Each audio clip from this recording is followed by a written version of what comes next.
at the 100-metre marker. Sue Style from Mauler. Sue Style's in front. Mauler trying, but Sue Style's one from Mauler. Welcome to this week's edition of the Final Gallop. It is episode 240 and is proudly supported by the Brisbane Airport Hotels Group and PlayUp. This week we head to Ipswich on Saturday as part of the Queensland Winter Carnival, and we'll shortly preview our 12 runners on the card. Morning, Tony. Before we get stuck into the Ipswich Cup Day card, what a result last Saturday at Eagle Farm with 3 winners, Antino, King Kappa and Comrade Rosa. Yeah, Claire, good morning everyone. It was a terrific way to finish the 5 Saturdays here for the BRC Carnival, the Stradbroke season. To get 3 winners. Obviously we didn't win one of the features, but I think the horses all raced really well. Antino was probably the star of the show. He was good, and two sprinters were great. King Kappa and old F Troop. He seems to have been around forever, and he's still racing like a juvenile, although he's changed his pattern a little bit these days. He's more versatile. And Comrade Rosa, she was brilliant. She's a mare that's come a long way in a really short time. So really proud of the team last weekend. All the horses raced really well on what was a very tough competitive day's racing, and as you mentioned, we move on to Ipswich now. The carnival rolls on and we get to see the glitz and glamour of Ipswich on Saturday. I can't wait. I've never been. I'm not sure I'll go, but I hear it's interesting. Oh, it's a lot of fun. It's certainly different to Stradbroke season here in Brisbane. We get to Ipswich, but they have it's probably the biggest race day of the carnival as far as numbers wise, people getting there, and it's a bunch of fun. The club do an amazing job there. Okay. Before we get into our preview, please stay tuned for the final furlong of the Final Gallop, when we will have a special offer for you from our partners PlayUp for one of our stable runners for Saturday. Okay, on to Ipswich Cup Day on Saturday. The rail is in the half a metre position. The track is currently rated a soft 5 with a forecast for sunny days ahead. The track hasn't had much racing of late, so it should be in okay condition for Saturday. Yeah, look, it's needed a bit of a break. They've had some issues there with the track just falling to pieces a bit, so look, I don't know the ins and outs of it all. I'm certainly hoping for a really good surface. It can be a bit hit and miss at different times, this track, so I'm hopeful that they've got a really nice strong coverage of grass there that's got some good root depth to it, so it doesn't rip out. We know Ipswich during these winter months, it starts to get cold. The growth of that kite is not there like it is in the summer, so you know, I don't really know what sort of track we're going to get, to be honest. I'd imagine it'll be a good ground. I just don't know how shifting or how much movement there'll be in this track. Okay. We'll start with race 1, which is the cutest 2-year-old handicap over 1,200 metres. We have 2 runners in this. Deep Dawn we'll talk about first. She'll carry 54 kilos. Angela Jones will ride from barrier 3. With PlayUp, Deep Dawn is paying $3.50 to win and $1.45 for the place. She is making her debut on Saturday with an impressive win at her most recent trial last week. Yeah, she's a nice filly. Lovely leggy, sort of deep field filly that's still got a lot of maturing to do yet. She gives a nice feel. Last prep we put her away, brought her back, and I wasn't even sure if we'd get to the races this time with her, but she just kept on improving. She's come through that trial in great shape, and her work here on Wednesday morning was terrific. She's a very fit filly. She can get out the machines, put herself in a position. 1,200 will be no issue whatsoever. She's one of these deep fields I'm sure is going to get a lot further. She's a lovely big economical stride on her, so she's a filly I like. She's got to handle the occasion. There's going to be the issue with her. She's still not there mentally yet. So if she handles the occasion at Ipswich, which is the trip and a bit more noise and a bit of a bustling crowd, I'm glad it's race 1 and not race 6 for her.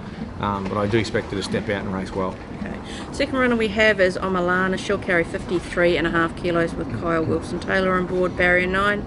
With PlayUp at the moment, she is paying $15 to win and $3.90 for the place.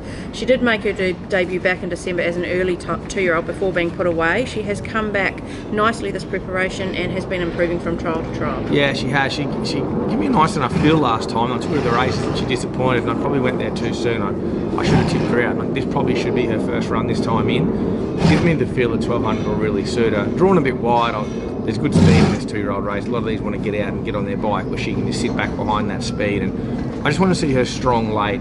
That's what I have seen. She had 3 jump outs or trials this time back in. She's been good through the line at each occasion, so I've done plenty of work with her. She's coped really well. She's still holding, really good muscle tone and weight on her. So I think with a quiet ride and a run on, I think she can run on well.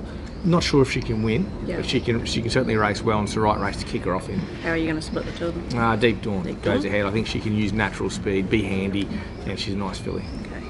Race 3 is the benchmark 78 handicap over the 1666 metres. Kinetic runs in this 53.5 kilos. Ben Thompson on board.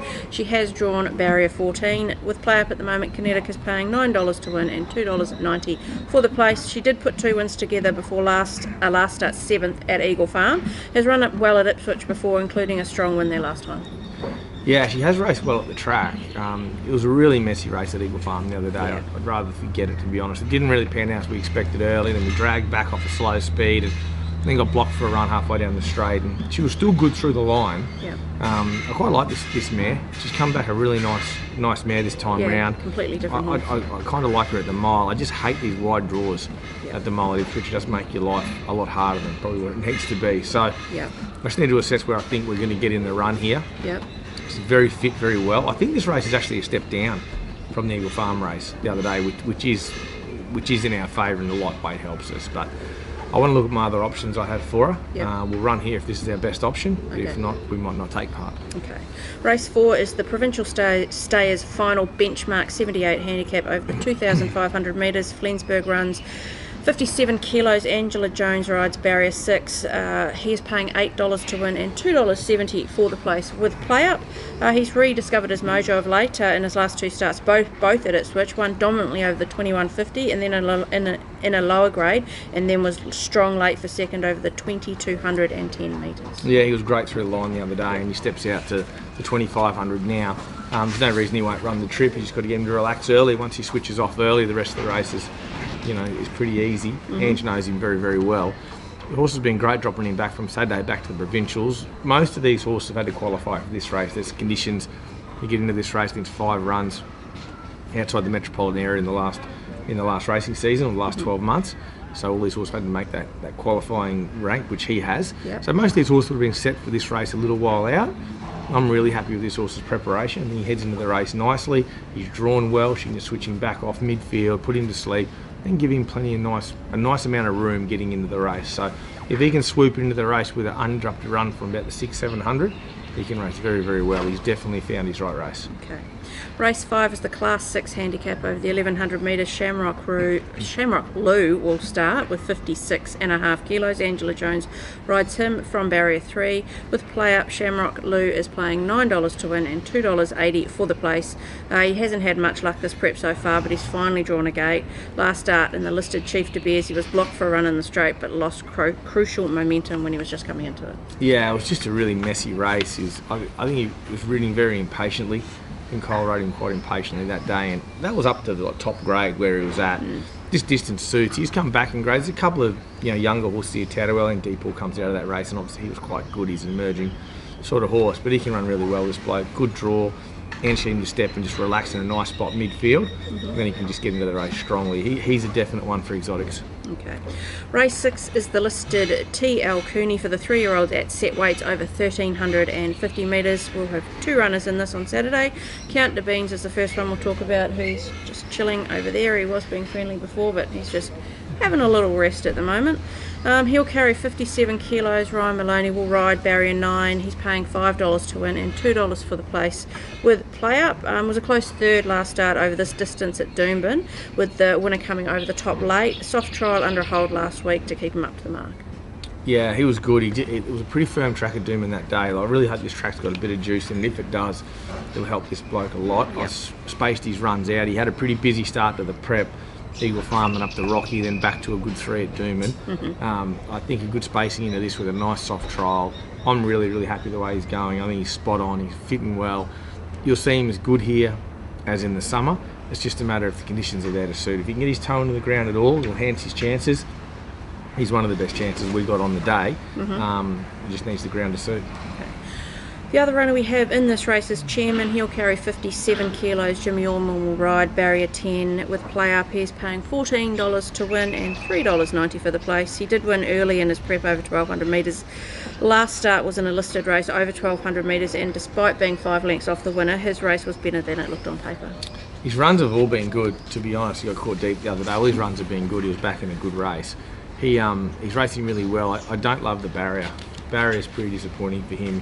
Sort of riding to switch off and find the line. Things have to then work out in front of him. So I don't love the gate. Horse is going well, going really, really well. this grade of race is very suitable for him. And the barrier makes his life a lot harder. So Count the Bean's clearly on top. Yeah, I think Count the Bean's on top. I know he's only drawn just inside of him, but I think he had a really good space, had a really good prep for this race. Okay. We'll move on to race 8 now, which is the listed Eyeliner Stakes over the 1,350 metres, a race you've won 3 times with Elmer's Fury, I'm a Ripper and Snitch. Possibly 2 runners this year. We'll start with Paladas, who will be a runner. He'll carry 54 kilos, Angela Jones on board, barrier 5.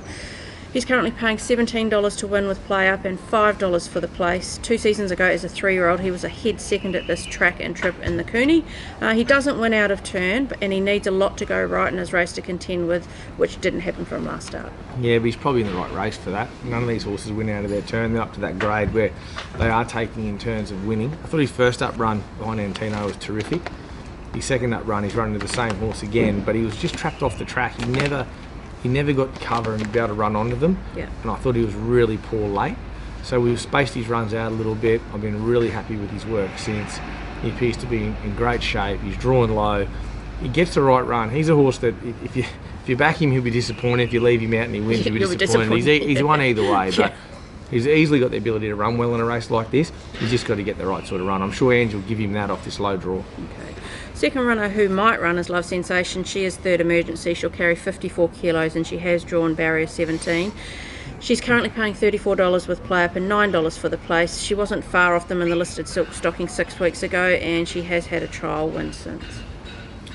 Yeah, Love Sensation, well, she's going to be in both races, so it's just a matter of which way I go with her. She's drawn awful in this, but this is a better distance for her. Okay. The 1350, the 1200s have appeared to be too short for her. Winning records around this trip, and I think could even get a mile. So I'll just work at which race we go. If she does run, she's a go forward type horse. She'll race somewhere in the first 3 pairs. She's going particularly well. She's had that space between the silk stocking and this. I've been able to give her a little bit of a short let up and then 2 barrier trials into this, so she's absolutely spot on. It's just a matter of which way we decide to go in the coming sort of 24 hours. Okay. Race 9 is the listed Gay Waterhouse Classic for fillies and mares over 1,200 metres. You won this race 3 seasons ago with Solar Star. We've got 4 runners this year, possibly 5 on depending on the way you go with Love Sensation.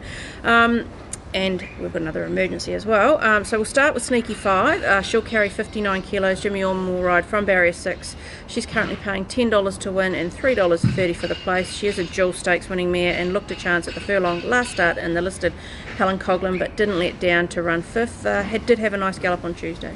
She's going great. She's just got to get cover straight away to get the 1200. She must relax. She can be a bit aggressive. At 1,000, she can bang out and sit behind him and get it. But at 1200, she's just got to be smothered up and come with 1 run. Yep. The other day, off a good draw, she was just caught 3 wide early and just never got a chance to really relax straight away. Once she relaxes, she's spot on. So I think where she's drawn here, this is a different sort of race than Eagle Farm, different sort of venue. There's going to be pressure on in this race. If she can settle just midfield or 3 pairs back off that pressure and just relax nicely, she can definitely win the race. Okay. Second runner is Tilianam, 56 kilos. Kyle Wilson-Taylor will ride her, barrier 11. With PlayUp, she's paying $20 to win and $6 for the place. She did win last start over the 1350 in a lesser grade before let up, and she headed to the broodmare sale, and she's had a nice easy trial since. Yeah, she has. She trialled well. Her work's been terrific. She worked with Snap Dancer the other day at Doomben on the course proper. She's had the nice jump out and she's worked really, really nicely on Tuesday. She's spot on for the 1200. Yeah. I wouldn't be worried about 11 for her, the gate. I think there'll be enough pressure here. She'll just park in behind that speed. She'll be somewhere 4th, 5th, 6th, something like that, behind the good speed. She's got lovely tactical speed to put herself there, then she'll be just behind it. She's a real chance. She'll race a lot better than 20 to 1. Okay, Self-Indulgent is the third one, 54 kilos. Samantha Collett rides, barrier 16. Self-Indulgent is paying $13 to win and $4 for the place with PlayUp. She led the Helen Coghlan until the furlong last start and did stick on well to only finish 2.5 lengths off them, and only just behind Sneaky 5, but a bit of a tough draw. Yeah, she was a bit stiff in the Helen Coghlan. She flew the gates and put herself there, and the horse that the other pressure horse in the race was Extremis, was slow out and then come around and eyeballed her, and she beat it off, and then the swoopers come over the top, which were, there are no slouches. You know, Comrade Rosa, which has won the Dane River Sense and Salatank. So that mare form is very good. Yes. You would imagine Ipswich would suit her better than Eagle Farm. Yeah. The sort of the speed pattern that she has to race up on tempo. The wide gate is quite weird. She always runs well off wide barriers. Sam Collett knows that she's ridden her in the past, so it's good to have her back on. She worked for Tuesday. Yeah. She's in good order. She just needs luck from the gate. She likes to race outside horses, and there's absolutely no doubt she'll be outside of them from where she's drawn. But as long as she can get across to 1-off. So as long as she can race anywhere in the first couple of pairs 1-off, she can run really well here. This is a race that's chock full of chances, chock full of speed. Yeah. It'll be very interesting to see where all these mares settle in running after they've gone a furlong. Okay. The fourth runner, Love Sensation, 54 kilos, Angela Jones, barrier 13. She's currently paying $23 to win in this race with PlayUp and $6 for the place. As we mentioned, she wasn't far off them in the silk stocking over 1400 6 weeks ago. Yeah, she's a tricky one. We mentioned her already. I'm just not sure which way we'll go with her. 1200 just does worry me a touch. It's a touch short for her. Okay. And the other one who is fifth emergency is Typhoon Taavi. She'll carry 54 kilos from barrier 5. A rider to be confirmed if she gets a run. She is currently paying $41 to win and $8.50 for the place with PlayUp. She did have a great start to her prep before fading in the listed Bright Shadow and has been impressive in a trial since. Yeah, we probably rode her to fail, but in the Bright Shadow I was too aggressive on her. We put her there on a hot speed and it just bustled her far too much. I'd rather ride her where she's comfortable. I think one thing I saw at the last trial I gave her, she was happy just to sit outside lead and relax. Then she just went up and won as she liked. She's changing within the preparation. She's changing for the better. Okay. The good thing about her in this, which she has gained a run, I'm pretty sure already, or she will in the next sort of hour or two. Yeah. She should be able to jump and just travel beautiful behind this, which looks to be a good speed here. So I think she'll get the run of the race. She can take advantage of that now. She'll race better than $41, but she's a long way up in grade from that midweek she won for us. That's for sure. We are into the final furlong of this week's Final Gallop. Who do you think your best winning chance at Ipswich Cup Day is on Saturday? Yeah, I've got a funny team, haven't we, with prices, you know. Our shortest price run is our 2-year-old first starter, which I didn't even know if I'd be going this way with her a couple of weeks ago. So it's a tricky day for the stable, but we're chock full of, I think, quality horses for the right races, in races that are all tough. More of a Queensland feel to this day than what we've seen. Absolutely. You know, more of a Queensland feel, but they are strong races.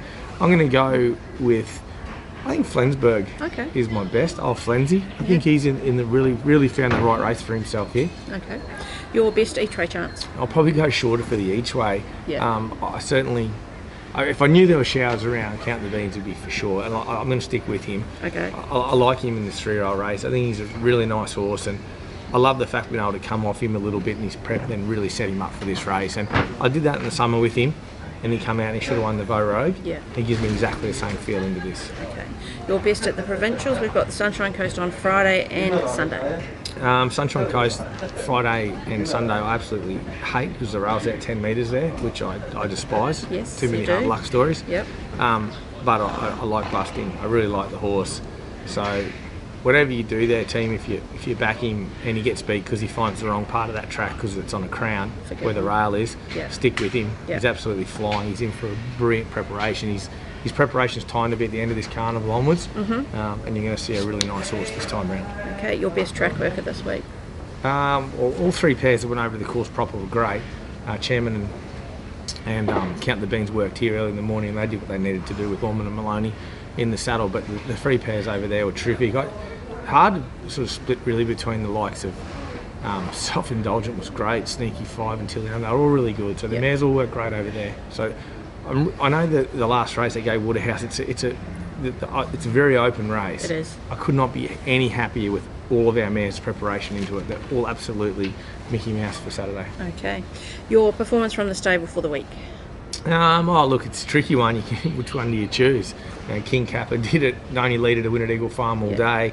Comrade Rosa, Group 2, she was a 68 benchmark horse, a preparation to go. But I'm going to go with Antino. I love what I saw from him on the weekend. It's always a little bit of pressure with a horse that's building a winning record like he has, and I just love the way he put a field away. I know they weren't top grade by any stretch of the imagination, but they were the best horses that he's raced against. It was his stiffest test. We had plenty of the Southerners doubting him at the weights and ratings, etc.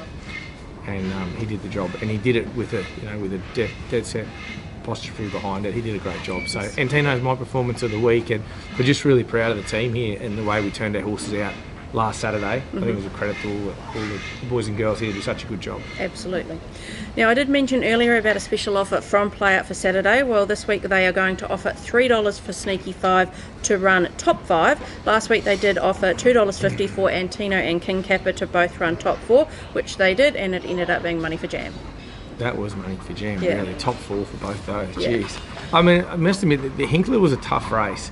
And it just where King Capital was going to be. I would never have thought in 100 years he could have led that field and won. But that's how it done. So, you know, well done. PlayUp offering a little bit of good value out there, and I love the sneaky 5, top 5. Yep. I'm certainly having my sneaky 5, my max amount we're allowed to have on it, because I think it's a fantastic bet. I'd be shocked if she couldn't run top 5, particularly smothered away off that good draw. The race with good speed on it, which will absolutely suit her. Okay. Now it is time for Cav's Corner, which is supported by the Brisbane Airport Hotels Group. He got his first leg up last week with Antino, but just missed in his second leg with Salatine. She did miss a place by less than a length. Let's see what he's going to try and make amends with us this week. Welcome to Cav's Corner for this week. Old one-legger again last week. This week we're going to travel to Ipswich. We'll go Flensburg a place. I've got the pressure on Flenny. Into Sneaky 5 a place. Good punting, guys. So he's gone Flensburg a place into Sneaky 5 a place. That sounds pretty good. Yeah, I like it. I don't know what the odds are for it, but I do like it. I'm surprised Flensburg's $8 or something in the early markets. I'm actually surprised. I thought he might be a little bit shorter, and I wouldn't be surprised if he started shorter come closer to Saturday. But yeah, I love Cav's multi this week. I'd be happy to stick on that. And we know Flensburg loves Ipswich. He always races well there. Yeah. And Sneaky 5, the way that she races around Doomben, I can't see why she wouldn't handle this track. I think you will find that Doomben form correlates beautiful to a track like this. And did we ever think we'd see a day where Flensburg would be your best bet and you'd be in Cav's multi? not on a metro day, but, No. but that's what this provincial race is all about. Yeah, you know? it's really good. Yeah, it's a good race, and these sorts of horses that, you know, they're not your genuine week in, week out Saturday horses. They race for such good money, so it's it's a good race this, and I hope I can win it. Absolutely. Good luck on Ipswich Cup Day, Tony. Hopefully the stable can continue on with its success from last week. Yeah, look, I'm sure we can race really well again this weekend. What we're seeing again, which has been the tail of this whole winter carnival, feels chock full of chances. Yes. You know, if you can back a couple of winners on the day, you're going to come out in front. So I like the card. I think it's a good, tough day, but you're going to get some value on the horses you like. Okay, best of luck to everyone on the weekend.